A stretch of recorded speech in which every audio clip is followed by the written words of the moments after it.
Un enfant conçu à la suite d'un viol ou d'un inceste est créé à l'image de Dieu comme tout autre être humain. La vie de cet enfant doit être protégée autant que celle de tout autre être humain. Les circonstances de la conception ne déterminent jamais la valeur d'une personne ni son avenir. Dans cette situation, le bébé est totalement innocent et ne doit pas être puni pour l'acte maléfique de son père. Selon la situation, la mère peut choisir d'élever l'enfant.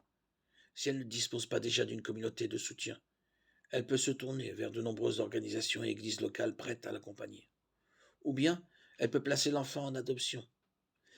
Il existe de nombreuses familles, certaines incapables d'avoir des enfants par elles-mêmes, qui sont prêtes à accueillir et à aimer un enfant de n'importe quelle origine. Il est important de garder à l'esprit que les avortements dus à un viol ou à un inceste ne représentent qu'un très faible pourcentage du total des avortements. Seulement 1% des avortements peuvent être attribués à des cas de viol ou d'inceste.